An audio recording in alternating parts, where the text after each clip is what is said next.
Hello and welcome to the Nerddom Podcast, your one-stop shop for all things pop culture, cinema, and geek. Today we talk about nostalgia, the feeling of reminiscing on something and why we want to return to it so badly. It's not new. We see this in all types of media, from Stranger Things to Knives Out. The latter not being a part of the same time era, but utilizing the same aesthetic. It's not that we want to go back to these, we want to go back to these time eras, but why exactly are we doing that? Austin, I'm of course, sorry, I completely forgot to introduce myself this week. I'm your host, Cody Weiland, and joining me again this week is Austin Chase. How's it going? I'm doing good. Nice. So, what do you think about this, Austin? Well, nostalgia in itself is just remembering something that you've liked before and going back to it. So, like, a good example is Disney Plus has a ton of old school TV shows that all of us, or at least if you're our age, like 18 to 20 range, grew up on, and you go back and watch them. So, that's kind of like the basic definition of nostalgia, is just returning to something that you found pleasing when you were younger. Right. And the reason that we're going back to these 80s kind of, this 80s format, because Stranger Things is just flat out the 80s. We go back to it because it's a simpler time. You're more likely to get away with something in the 80s than you are now. Today, you can be tracked using your phone. Parents are a little bit more helicopterish. There's really no adventure in daily life anymore. It's not like you can hop on your bike right off to wherever you want to be and nobody's going to worry about it. Yeah. And I feel like with Stranger Things, what they did really well was capture that essence of we can really do whatever we want. Because, like, even in the first couple episodes, the moms in the show didn't know where the flip their kids were. So they'd be like, "Oh, I thought like Billy was at your house." I completely forgot the characters' names because I haven't seen the show in a while. But like, you gotta brush up for season 4, man. Oh, I'm so excited for season 4. Well, the thing about Stranger Things specifically, we being post 2000s kids, we look at that and we say that was a terrible mother. When in reality, we go back and it's really not out of the norm. It's just a different type of culture. It's been evolved into today's version of parentage that we can't really understand.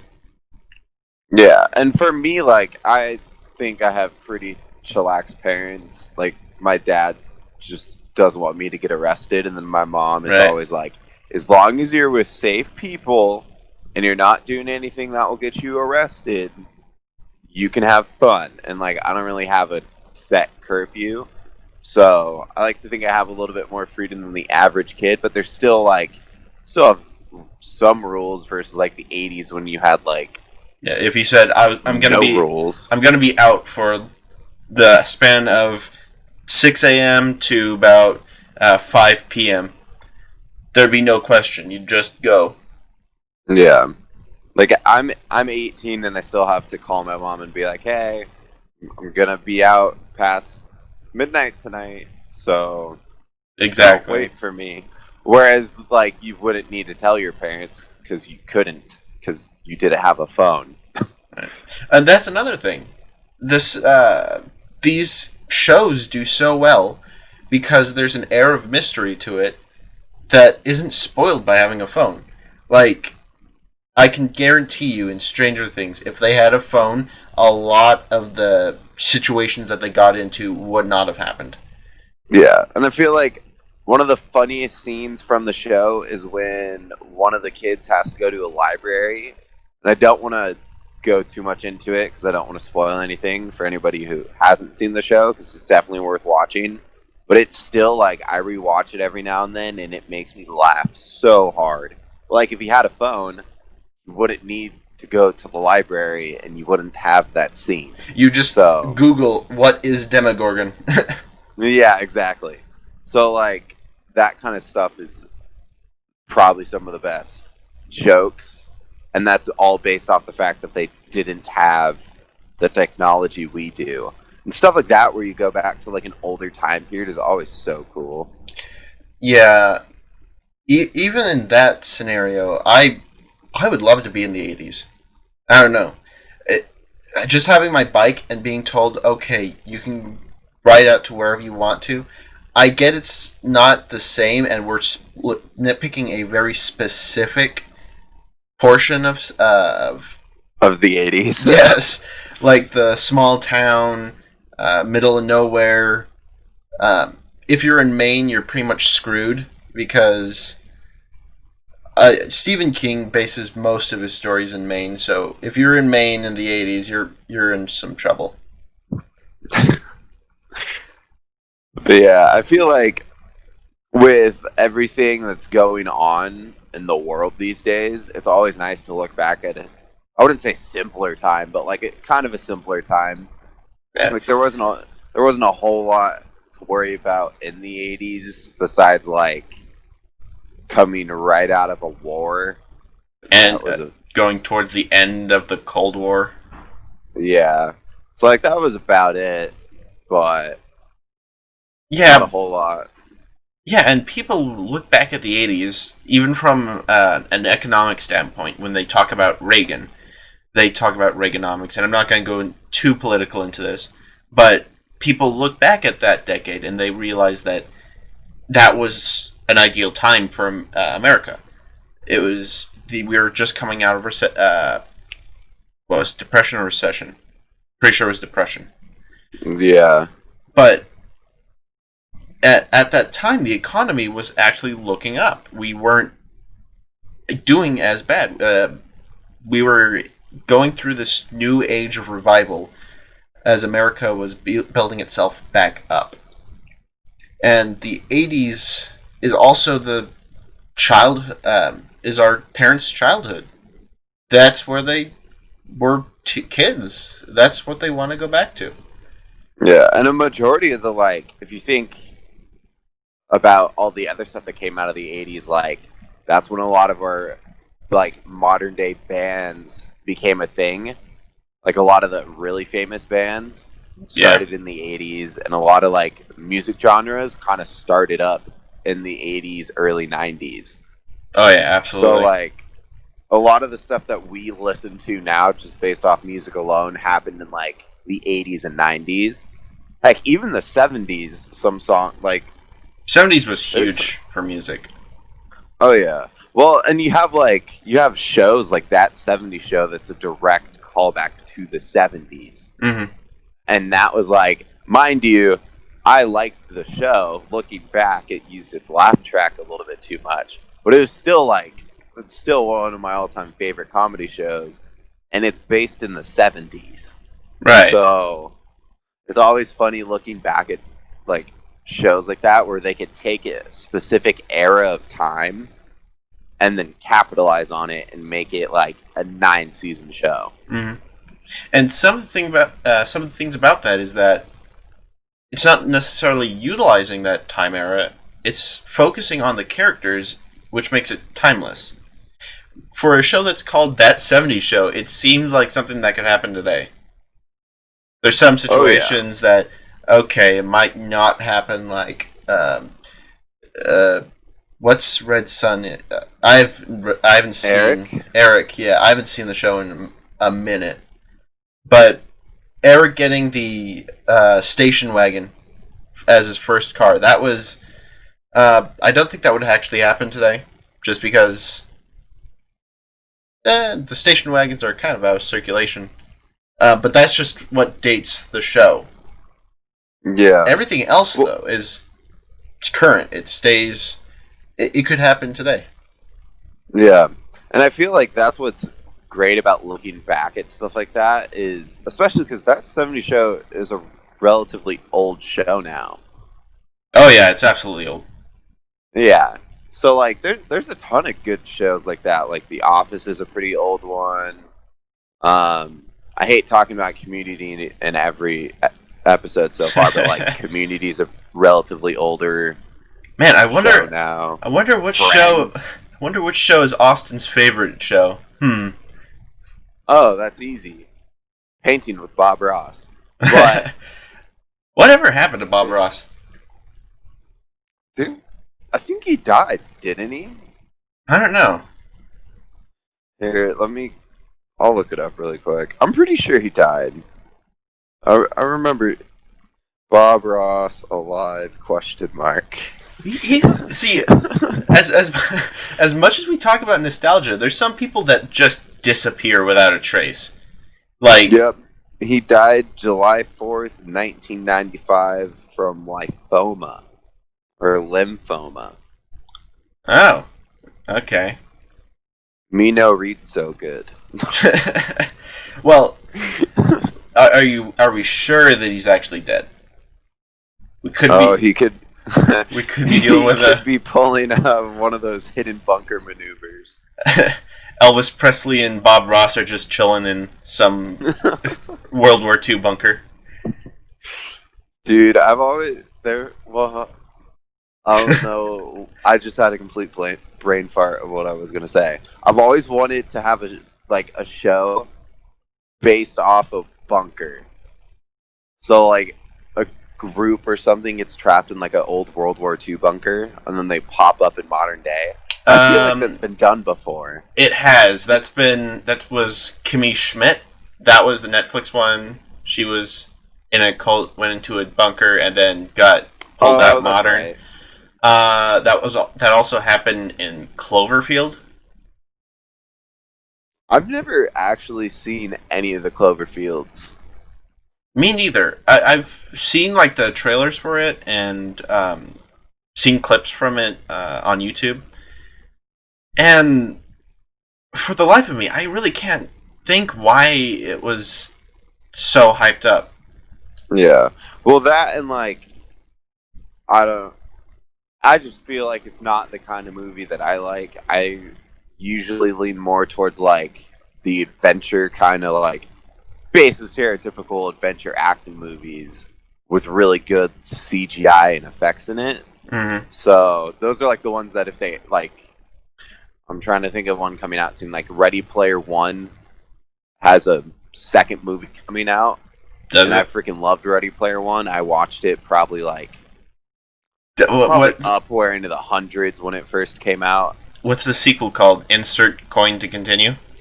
Dude, I freaking hope. I haven't looked at anything about it because I don't want to be spoiled at all. Because I legit watched Ready Player One probably close to 100-ish times, if not more. And it got to the point where I could watch the movie by just hearing the audio and I could tell you what's going on in the scene. See, that movie took a pretty big note from one of the 80s movies called Tron. And Oh, 100%. I love the Tron series. you see, the Tron series has spawned so many movies just based on going into the internet. You can track down its origin from Tron going to even not Walter, Ralph Breaks the Internet, Wreck-It Ralph. Yeah. Well, and the funny thing is, Ready Player One's based off a book. Oh yeah.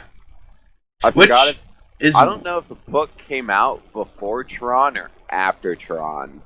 Because Tron was like 1995, I think. Was it?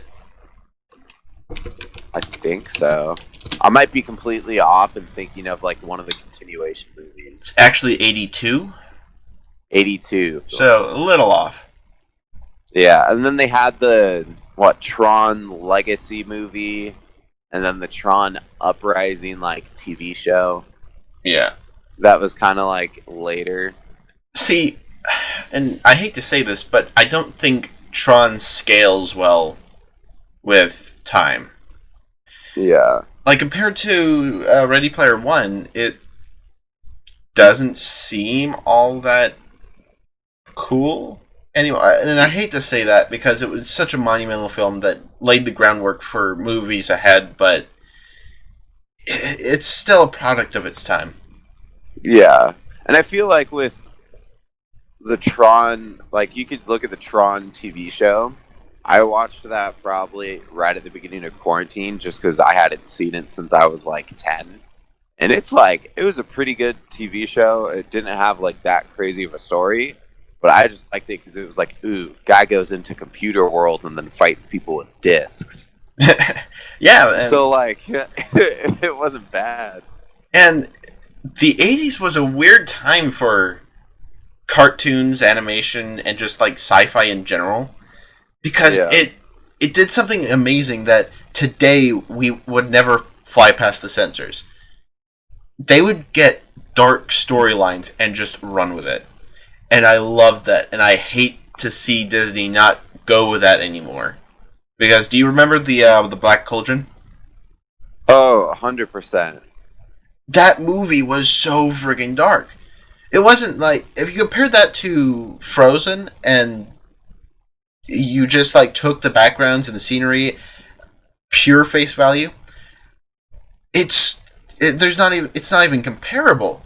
The Black Cauldron has dark tones throughout the entire thing. It's gray. It tells about this world that's been slowly going downhill, and it's Yeah. just so good. Well, and the funny thing is, mind you, I like happy-go-lucky movies. I'm a Disney kid, so like if you turn on a Disney princess movie, I'll be able to pretty much sing along to every song in the movie. So I like my like right Disney movies and TV shows, but there's just something about the old school like shows and movies that came out where they didn't really have to be all that friendly and safe, if that makes sense. Yeah, They were able to like push lines. it legit traumatized children. Like Yeah. watching Dark Crystal, that thing is freaking terrifying. I've never seen Dark Crystal. My mom wouldn't let me watch it. Well, like it's weird. Yeah. It's a Jim Henson production, and just looking at it, it's super. Because is that the one with the puppets, right? And it's like they kidnap the kid, or am I thinking of Labyrinth? You're I think thinking I'm of thinking of Labyrinth. you're thinking of Labyrinth. Yeah, Dark I've Crystal. seen the Labyrinth. Dark Crystal is kind of like it's an embodiment of good versus evil, and like the ending is super weird. It's like if you were tripping on acid, and you How do you had know what tripping on acid is like? because I watched Dark Crystal. Oh. But like the entire ending of that movie was like, okay, what's going on? I feel like I should have read a textbook before I saw this, or did my homework, Textbook. Did my homework. because that entire film, it pops out at you because it has very definitive morals in it that gets dark, super dark, because the beginning of the film literally starts with a mass genocide of an entire race. Oh, jeez. And then it goes throughout the entire film, showing about like how the one side got evil based off the power of the dark crystal, and the ending shows that there's a duality between the good guys and the bad guys, and when they come together, it becomes this entity, and it's God. So literally, it has religious themes in it. Calls to the Holocaust, the all the dark themes you can think of gets loaded in there, and it's absurd because I'm like, how is this okay for children? Well, that's kind of like the. I'm trying to think of a movie to base off what I'm about to say. So, Lord of the Rings is old school, but freaking amazing. And then you have like The Hobbit, also really good. I've recently been playing through one of the video games that have come out based off the Lord of the Rings series. I think you downloaded it too, Shadows of Mordor. Yeah, I played that. Like Shadows of War. Shout out to Warner Brothers Entertainment. If you guys would like to sponsor us, just 100%. just hinting at it. You don't have to, but if you want to, just feel free to contact us. Yeah, we could be a Warner Brothers podcast. As you were saying. Oh, but yeah. So they have like old school, or it's not even really old school. It's only like 20 years old now. But you have like older movies like Lord of the Rings where kids nowadays are slowly starting to rediscover it, and it's starting to like pick up boom again.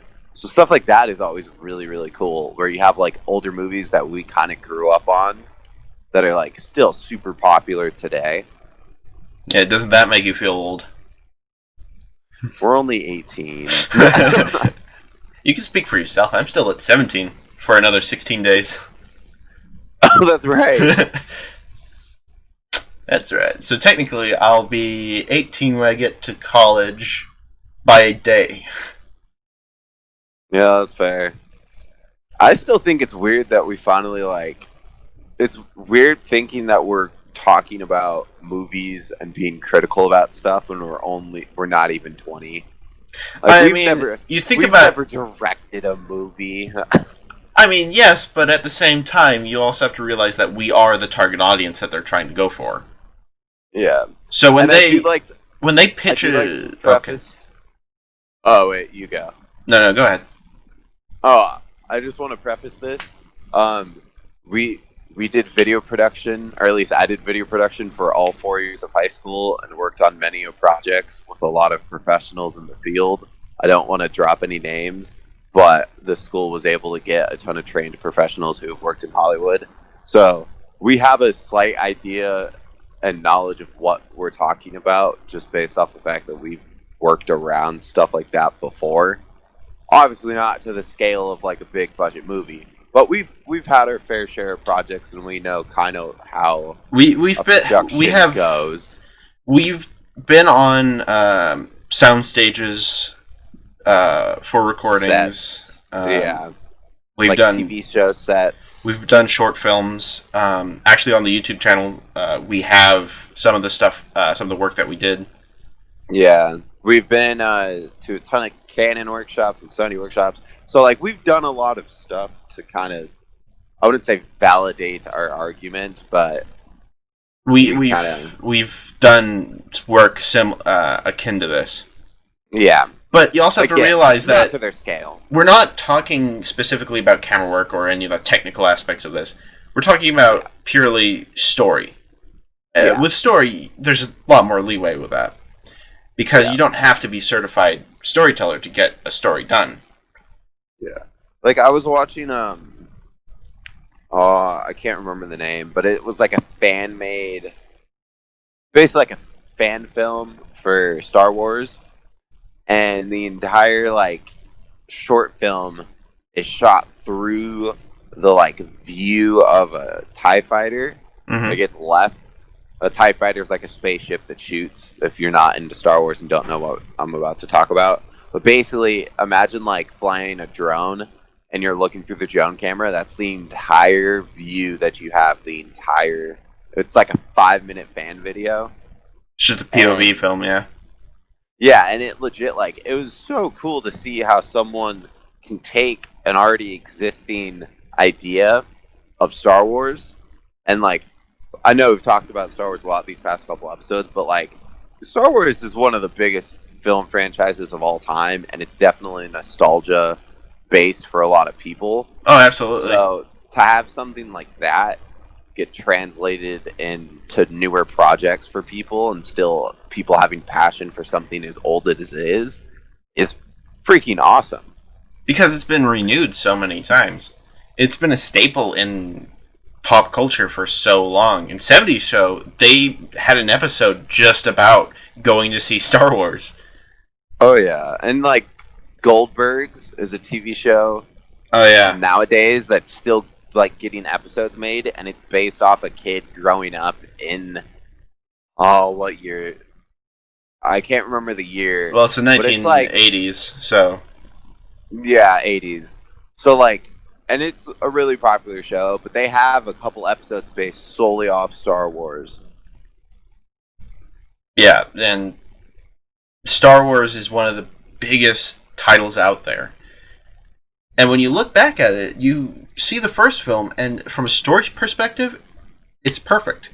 It's awesome. Which really makes you question if it's the same guy. Why was the prequels so weird? But, we're not going to talk about that. It's fine. The prequels were good. They were good. I don't know. It's just, when you talk about Star Wars, there's a lot to go into it. You have designers that's been throughout the franchise for so long that keep reintroducing it to new people, to the next generation. Just recently, Grant Imahara, who worked on Mythbusters, he passed away, but he was the operator for R2-D2. And that guy was, 40? So that means I don't know when he specifically started working on Star Wars, but he was a kid when the Star Wars films came out. Yeah. And I think I read an article about that. I think he was I want to say he was 13, 14. So yeah, it's honestly crazy that such a franchise could transfer over to these new generations. It's completely awesome that it's happening, and it's all based off of what the podcast. It's based off nostalgia. It's going back to a time where you could go see Star Wars in a movie theater and be like, "This is the coolest thing I've ever seen," and then they redesign it, and then the same fans are like, "This is the coolest thing I've ever seen." So it's just going back to that nostalgia factor and making sure that you're pushing all the right buttons to get the fans super excited about something. Or you have something like Stranger Things that we were talking about at the beginning, where it's one of the biggest successes in TV in a while, and probably one of the most popular Netflix TV shows ever, or just streaming TV shows in general. But it's all based off an old school kind of storytelling, and all the set design and art styles are all older. And it's cool that you could take a time frame of something like the 80s, chuck in a monster and a ton of kids, and give some kid telekinetic abilities and telepath kind of stuff, and it makes sense. Okay. And Stranger... Count me in. Record started. Sorry, we had to take a pause there for a second. But Stranger Things absolutely had that nostalgia factor in that it called upon aspects of the 80s to be in the time period. The radios, you could absolutely see those in the 80s, and you wouldn't see that anywhere else. Because those, along with time, evolved into these handheld things that resemble cell phones. Oh yeah, and the funny thing is, my little sister watched Stranger Things, and one of her neighborhood friends lives probably 10, 12 houses down from my house, and her and her friend were like, "We're gonna get radios so we can talk to each other."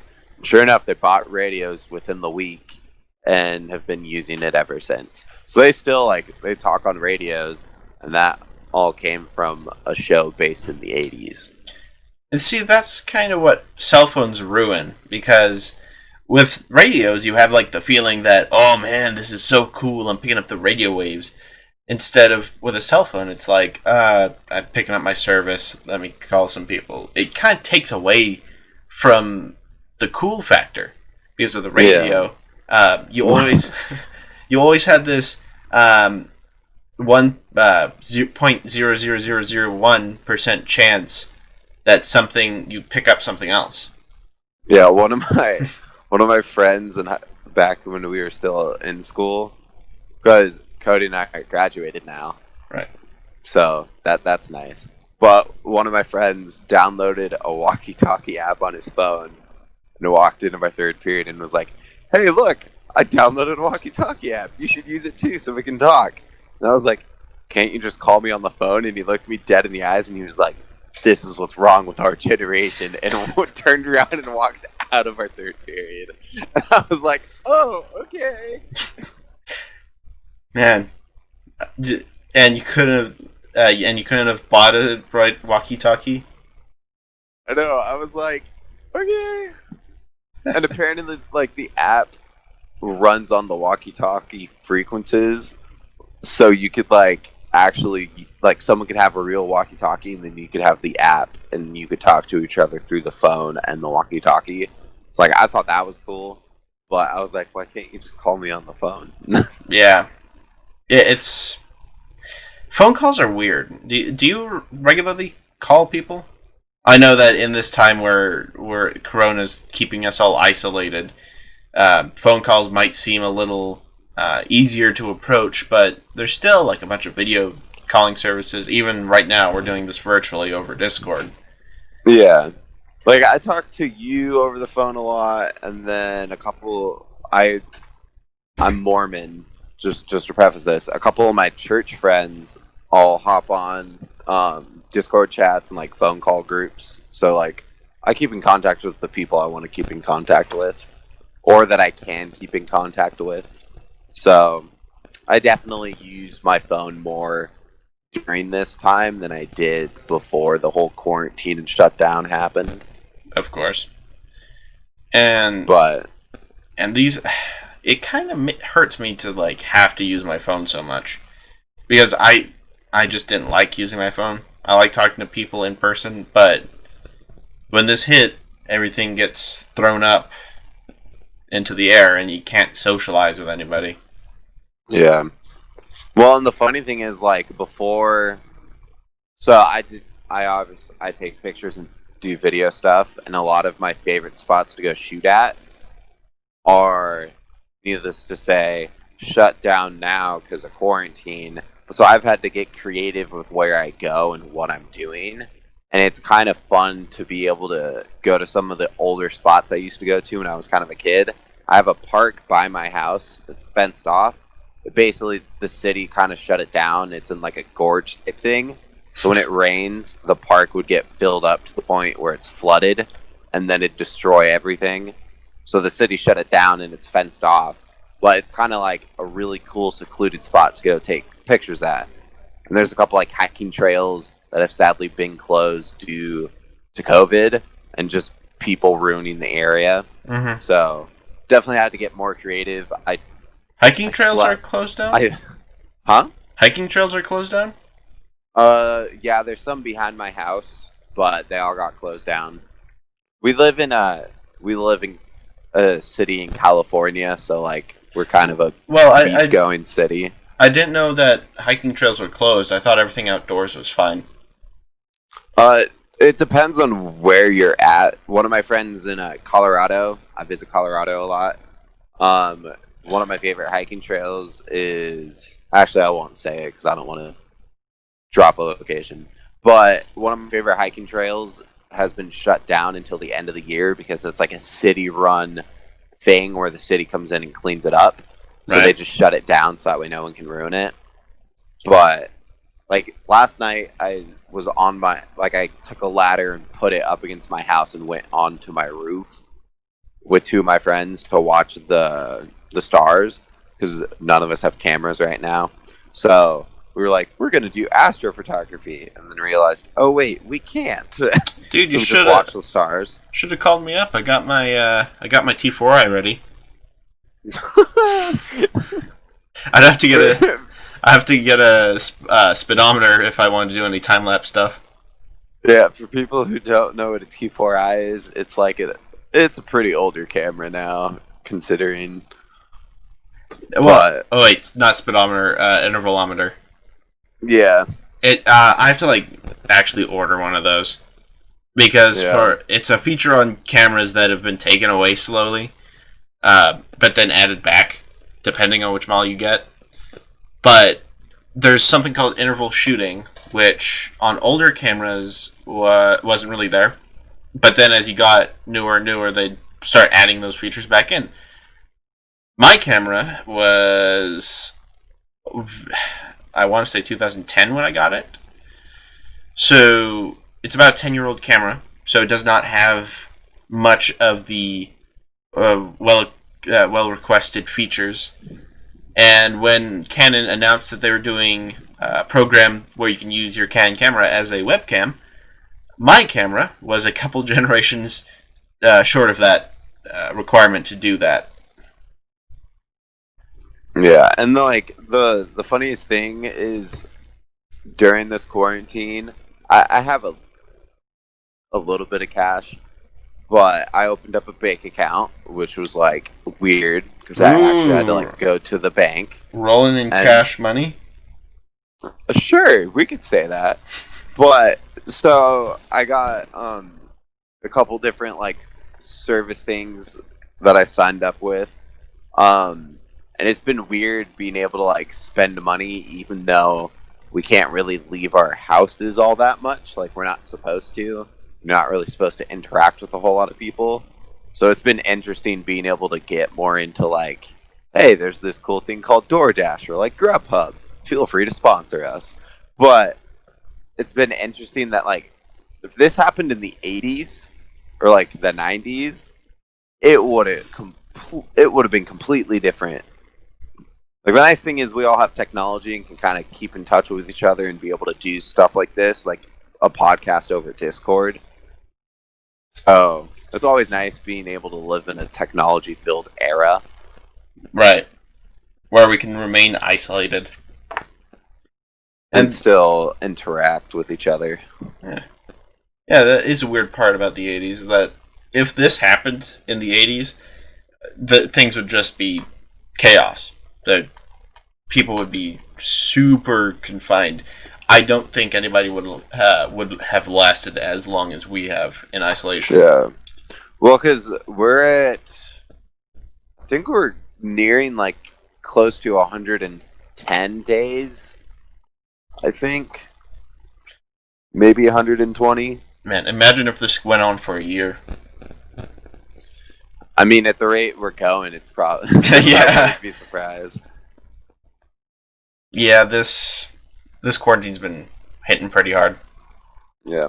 Well, and the funny thing is, so again, a Mormon. We do this thing called a 2-year mission where you like go out and basically, if you've seen a dude riding a bike in like a white suit and tie, and he like knocks on your door and says, "Would you like to learn about our Lord and Savior Jesus Christ?" That's gonna be me, but everything's been shut down, and it's funny because we can still get sent to foreign countries, but they're not accepting people in. So like if you want to go visit on like a trip, you can't be let into a different country. I mean, it's hard to get back into the US, but if you're like going out for obviously like military service or something like that, or like religious, I'm trying to think how best to describe it, like a religious trip. Yeah, we'll just call it a religious trip. Well, it's called a mission, but yeah. Yeah, but it's funny that those are still being able to get let out of the country, but then if you want to go visit a friend in Mexico, the border is like, no. Yeah, and that was before quarantine. Yeah, well, still, it's even worse now. Yeah. I think we're just going to have to ride this out, and the more people just try and go against it, it's just going to take longer. And the funny thing is, if we all just stayed in our houses, like if no one left their homes for like a month, it'd be done. Yeah. Like we wouldn't be having issues with it. It's just people don't care enough anymore. I can't really talk. I've been going to the beach. So, yeah. I'm like staying perfectly home and away from people, but I'm at least wearing a mask. Well, you also have to think about it. It's implausible to have people stay home completely unless you shut literally everything down. That means nobody in grocery stores, nobody at the electrical buildings. I don't know what electricians like saying. Electric plants. Yeah. Nobody in the waterworks buildings. Yeah, and that's like, I feel like it's harder to do a complete shutdown now than it would have been 80 years ago. Well, If that makes sense. Because there's so many, like, stuff that needs to be upheld. Like, there needs to be people in hospitals. There needs to be people... Or, sorry. There needs to be doctors in hospitals. We don't want people in hospitals unless they need to be there. But, like, there needs to be doctors. There needs to be, like, fireman services. There needs to be, like, police officers. There needs to be grocery stores. Like, the essential workers list. right. So, in theory, we're never going to get a complete quarantine, like, shut down like you would in, like, a movie or something.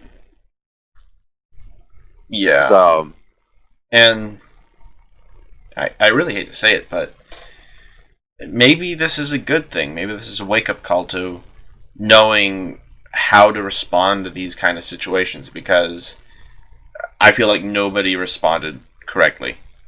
oh yeah. I didn't respond. And, like, I didn't respond adequately. I feel like there could have been a lot of room for improvement. But what's done is done, and what the best thing we could do is learn from it.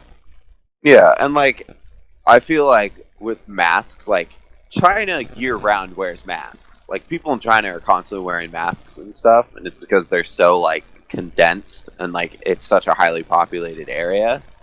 And I think, like, realistically, we could just start wearing masks out in public even after the whole COVID thing passes, because it's not a bad idea. Like, that way you know you're not getting sick easily. Right. So, because I think I don't want to. Well, Okay, it's going to be. I'm It's just going gonna say Yeah. I think I saw on Twitter that Australia is saying that they're gonna try and keep masks around even after COVID. I don't remember what I saw it from. I just remember seeing it on Twitter. So, like, Well, I say let's break out the hazmat suits. You know, go Fallout 4 style. Yep, get that ride resistance right now. Because seriously, that would solve most problems if we all had hazmat This suits. quarantine and, like, Yeah, go ahead. oh no, I feel like in this quarantine, it's definitely given rise to new kind of, like, ideas and the way people act, and it's been able to help people kind of step back and appreciate what the outside world is like, and kind of remember that nostalgia feeling to be able to go out to, like, a movie theater or go to the beach. Oh, and, that like, that makes walk me into a grocery store. that makes me kind of depressed. Movie theaters are going to be a part of nostalgia. Dude, I'm like drive-throughs, like drive-in movie theaters. Oh yeah, those have been making resurgence. Yeah, Yeah, but like, we haven't gone full drive-through. I haven't seen any full drive-throughs, like where they set up the side of a building or just like set up a big white wall and have a projector set up. yeah. I I haven't like how we've been calling it drive-throughs when it's drive-in. drive-in, drive-throughs. You know, the same difference. Same thing. Because Still drive. think how awesome that would be to have drive-ins. Oh, I did a drive-in at the beginning of quarantine. I got a projector from one of my uncles, set it up on, like, a wall, and then all of, like, probably, I think we had like 8 cars show up. We just did, like, a simple little drive-in. You just stayed in your car and we watched a movie. So I went over to Storm Stadium. They did their own little drive-in, but the entire time I was thinking that screen's way too small because it's one of the inflatable white screens. yeah, And I was thinking, how awesome would it be if they just set up the main parking lot, put up a big white wall, got some speakers out there, and just went full force into drive-in movie theater. oh yeah. Oh, and by the way, Storm Stadium is a baseball stadium. Well, yeah, but Yeah. the parking lot right next to it, though. Because that thing's I'm huge. I'm just letting, if the viewers don't know what Storm Stadium is, because it's Oh, a very, like, yeah. our area thing. Well, It's like a, It's part of the Padres, so it's not unheard of. yeah. Right? It's Padres? I don't know. I don't pay attention to sports. Yeah, I mean, it's I not, pay attention to the it's not like we like, can... end of end of the year type stuff, like the World Cup, the Tri-Wizards Cup, the Tri-Wizards tournament, the Quidditch World Cup. Yeah, the Bulgarians versus I think it was Bulgarians and I want to say it was Bulgarians and then something Irish. Ireland. Yeah, Ireland. Yeah. But yeah, so Storm Stadium, they could absolutely turn that entire parking lot into a movie theater. And I'm not just talking about Storm Stadium. Parking lots are everywhere, whether you acknowledge them or not. Every grocery store has them. At one point, I thought Walmart was talking about turning their parking lot into a drive-in. Yeah. Well, and that's like, I wouldn't mind drive-ins replacing movie theaters in a sense of like, you could just park your car, pay $10, and then just chill in your car and watch a movie. Yeah. Like, I'd be so down for that. Yeah, how cool would that be? Go to like, I'm trying to think of a new movie coming out, like the Black Widow movie when it comes out in your car. In like 2025? Yeah. 2030. Yeah, being conservative. Yeah. But, yeah, drive-in movie theaters, I feel like, will make a comeback if these movie theaters want to stay open. Because AMC, Diamond 8, all those different companies, they're going to have to retrofit a lot of their practices to match the standards that government's going to set for them. Because, as it is, they're not going to be able to operate. They will not be able to have people sitting in their theaters without regular cleanings of the aisles, going through, making sure everything's sanitized. It's just not viable for them. Because think about it. Just normally, movie theaters are filthy. Just going in there. But I mean, it's true. I mean, you drop food everywhere. And that's just the nice people. But with the introduction of these standards where you have to sanitize literally every seat, make sure there's enough airflow going through, doing screenings before people can enter into buildings. There's a lot of steps that movie theaters really can't afford to take, because it's not like they're paying people 401k to be there. It's minimum wage workers.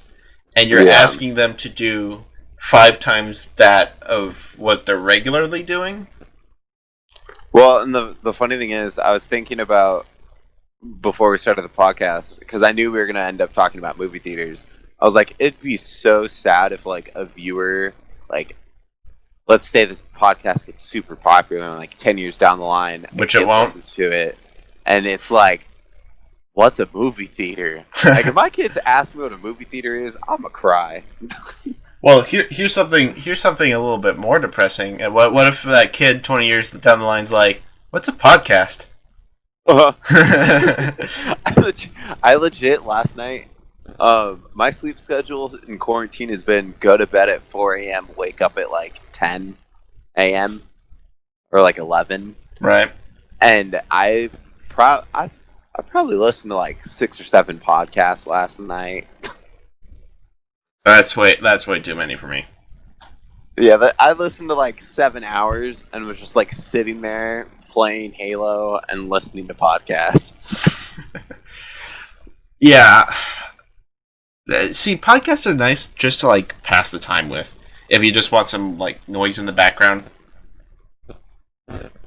And honestly, when I made this show, I thought, because for the longest time I liked the idea of having radio shows, just pure radio shows, like radio dramas, all that stuff. I guess it originates from me playing Fallout, but these shows were so cool because it was this guy like in front of a huge soundboard, making sure everything's working correctly, and it just seemed like a really cool job. It seemed interesting and fun.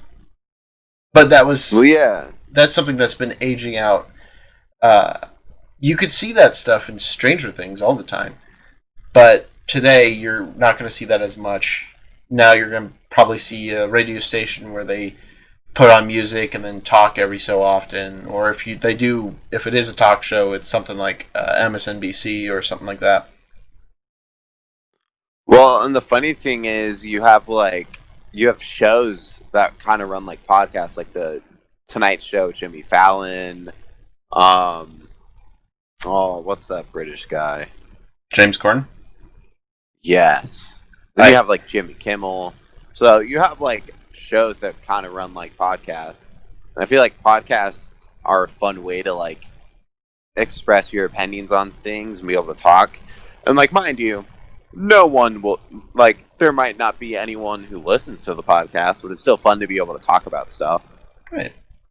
It gives a sense of professionalism. Yeah. It's like it's actually going to somebody. And to those who enjoy it, it's really fulfilling the feeling, you know? To know that people are looking at this stuff and saying, okay, wow, I like that. Really, like, I was watching a podcast, and they said, I don't want to give any shout outs, but they were doing a like 24-hour live stream podcast edition. So they did a 24-hour podcast where people would just send them in topics, and they just talked about it. And it was like every like hour was a different topic. That would hurt my brain. I couldn't do that for 24 hours. I can hardly do it for an hour. Like, I feel like I could maybe make it like 2 or 3 hours, and then I would just be like, okay. Yeah, I mean, like I'd run out of things to talk about so quick. I mean, for these, I have to space them out for like a week before I do another one, because honestly, it's kind of difficult to come up with these topics. Yeah, like a future topic that I think would be an interesting one is just video games, because we're both big nerds. Yeah, obviously based off the Nerd Dumb podcast, of course. And then we could do like a D&D Magic the Gathering, like deep nerd dive type stuff. Ooh, I was actually wondering about doing that because okay, so that shout out, just an announcement right now. If it does take off, no promises. I might do another version of Nerd Dumb Podcast where I just record a D&D session, but I'm not guaranteeing anything yet. I have no idea if it would take off. I have no idea how to set it up. I assume it would be something like the podcast, but again, I have to get it down. And if you're a viewer listening to this, or I guess a listener, if you have any suggestions on stuff you want us to cover in future podcasts, or like topics you want us to look into, kind of like research a little bit and talk about, feel free to leave it in the description below, or even comment section. This goes up on YouTube and Spotify. Yeah. Well, Spotify doesn't have a comment section, but do we have a Twitter and Instagram? I can set one up. We should set one up. For now, you could DM us in the future. On Instagram. If you're listening to this in the future and we don't have an Instagram, really sorry about that. We'll work on that. Yeah. But that is all the time we have this week. I would like to thank you, Austin, for coming on again. It's a pleasure to have you. If people would like to see some of your photo work, where can they find that? My Instagram is at Austin Chase, and then I have a link to pretty much everything there.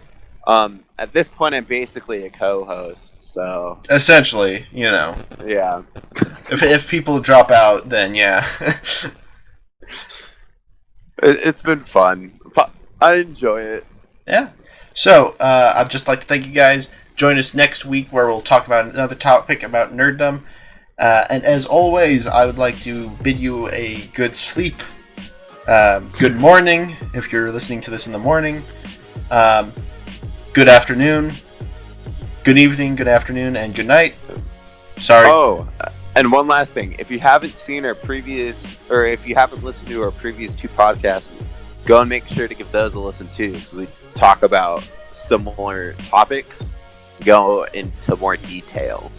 So if you'd be interested in hearing our voices again, go check that out. Yes. So thank you. Yes, thank you. Thank you very much. Goodbye, people, and thank you for listening again.